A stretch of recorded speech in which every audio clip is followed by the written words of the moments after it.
Hey guys, Miss Durham here, showing you what you need to do for this Extinct Animal Spotlight mini project. You're going to need to do a biography about 6 animals. Now, I'm giving you the woolly mammoth. As you can see, that's a great picture of a mammoth that I drew. I'm doing the woolly mammoth, which means you cannot do the woolly mammoth because I'm giving you the answers, right? So if you give me one of the animals as the woolly mammoth, it's not going to count. I repeat. It's not going to count. I guarantee somebody will still do it, but I'm telling you now, don't do the woolly mammoth, because I did. Okay, so the woolly mammoth, the name, the first piece of this is, he's a woolly mammoth. Oh my gosh, I think I've said it enough. Habitat, Northern Asia, Europe, and the northern part of North America.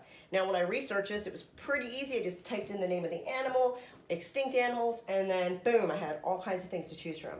Physical attributes is like what he looks like. What does he look like, or she? 4 to 6 tons. So generally the female was about 4 tons, the male was about 6 tons. They had smaller ears, which was better for them because they lived in like Arctic area. So if bigger ears would capture more of that Arctic-ness. So smaller ears were better. They had fur all over, hence the name woolly. And they had very large tusks, which were super useful for many things, but they also used it to get food and forage in the ground. Let's see, when they became extinct, this is an approximation. Some of the animals are going to be kind of hard to tell because they may have something where it says they were last spotted or whatever. That's fine. Generally, it's believed that they became extinct between 9,650 years ago to 14,000 years ago. That's a generalization. So, that's okay, it doesn't have to be exact. The cause of their extinction was speculation that it was a combination of climate change and overhunting by humans, because they must have been delicious. Some really cool facts about them. You need to come up with 3 interesting facts. One interesting fact is that, and I thought this was super cool, you can kind of determine the age by counting the growth rings of their tusks. So like, you know, if you cut a tree in half and you count the little rings on a tree, you can tell how old the tree is. You can do the same thing with elephant tusks. It blew my mind, okay?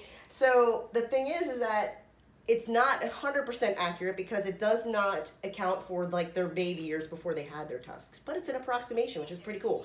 I don't suggest cutting off an elephant's tusk to figure that out though. Just, there's my disclaimer.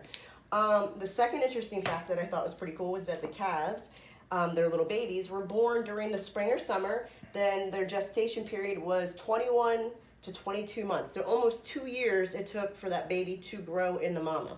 That would suck, but thank God I'm human. The third interesting fact I came up with was that they were the 3rd most depicted animal in Ice Age art, meaning that cave people, whatever, they were drawing on their little, what are these things called? Stones, right? Walls, cave walls. And they were the 3rd most depicted. The first 2 were horses and bison. So that was kind of cool. And the other question that you guys are going to answer is this animal would or would not be a good candidate for cloning. It doesn't ask if it's ethical or not, and we're going to get to that later. But it asks, would it be a good candidate? And my answer to this is, this animal would be a good candidate for cloning because we have a good preserved DNA and we have modern hosts, which means we have DNA that's been preserved that hasn't been, it's not too old, basically. It was like stuck in the Arctic, so like it froze and it was like, so it was good, right? But we have modern hosts, meaning we have African elephants that could actually be like the surrogate mother, which is crazy. Because we could have woolly mammoths roaming around here again. That'd be nuts. But anyway, we'll get into ethics and all that stuff later. This is what you need to do for 6 animals, and you cannot do the woolly mammoth. Got it? Have a great day, guys. Have fun with this.